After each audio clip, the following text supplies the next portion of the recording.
Hello everyone, this is Assistant Professor Lavina Atwal from Narsi Monji College of Commerce and Economics, Mumbai. Today we are going to see a topic relating to types of audits. Now, talking about the first type, as the name says, it's a statutory audit. It's an audit which is compulsory under a particular law. The provisions of the conduct of this audit are prescribed in that law. The scope of that audit is determined as per the provisions of the concerned law. Now, giving you an example for that, the companies which are registered under the Companies Act 2013 have to have statutory audit done. Banking companies and financial institutions under the Banking Regulation Act 1949 have to get their accounts audited. Insurance companies under the Insurance Act of 1938 have to get their accounts audited. So these were some of the examples under the law wherein the statutory audit is required. Now, talking about the features of this kind of an audit, it is compulsory under some particular law. It should be conducted by an auditor who must be a practicing chartered accountant. Auditor should not be disqualified from the appointment of an auditor. Appointment of an auditor is made as per the provisions of the concerned law. It is always a complete audit. The scope of this audit is determined as per the provisions of the concerned law. Now, coming to the second type of audit, that is the voluntary audit. It is also called as non-statutory audit. This audit is not compulsory under any law, and it includes audit of sole trading concern, partnership firms, HUF, etc. The conduct of this type of audit is not a legal requirement.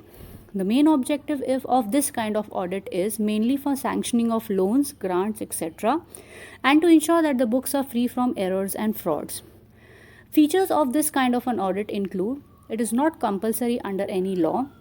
The scope of audit is decided by the owner or the proprietor. Books of accounts may not be kept properly, which may make difficult for the auditor to collect documentary evidence. The internal control system may be weak, so the auditor should focus on cross-checking of data, reconciliation, review of transactions, etc.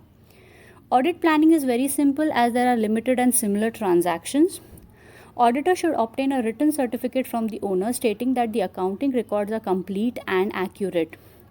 Auditor may check all transactions as size of this business may be small. Now, coming to the next type of audit, which is the final audit. Now, this final audit is also called as annual audit or periodic audit. The final audit means an audit has been taken up after the end of an accounting year.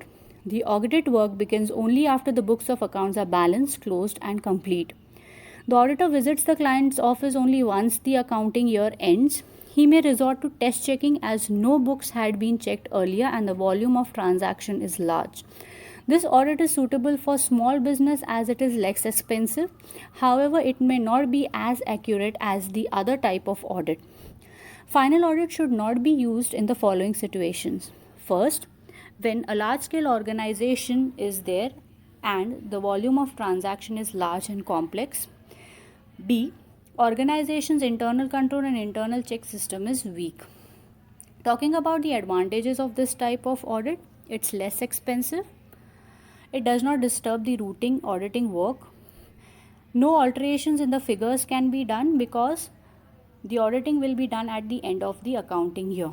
Now, talking about the demerits or limitations, there is a delay in preparation of final accounts.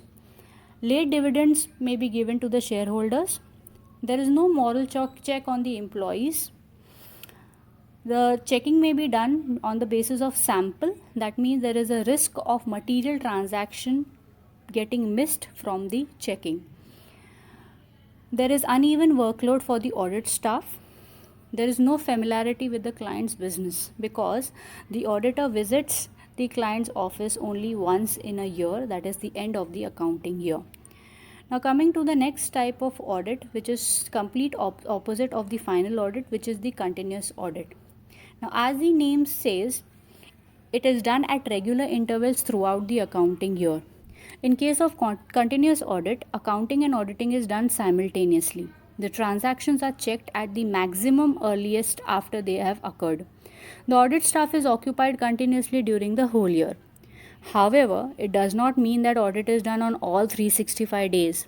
The auditor visits the client's office at regular intervals, maybe 2 or 3 months, and does the audit work.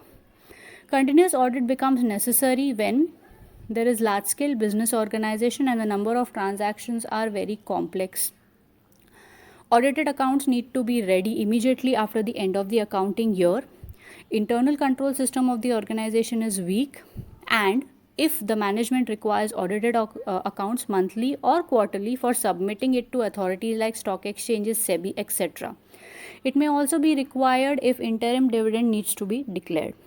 Now, talking about the advantages, merits, or benefits of this type of audit, you can quickly detect the errors and frauds in the transaction because the auditing is taking place during the course of intervals during the accounting year. There is a moral check on the staff members. There is a thorough knowledge of client's business because the auditor is visiting the client regularly. Preparation of interim accounts becomes easy. There is quick preparation of final accounts because the accounts have already been audited during the year. Talking about the disadvantages or demerits, it is a tedious task, it is expensive, it disturbs the accounting work of the regular staff. Alterations can be made once the accounts have been audited. There is undue reliance on the auditor. The management depends more on the auditor even for small routine matters. There are more types of audit.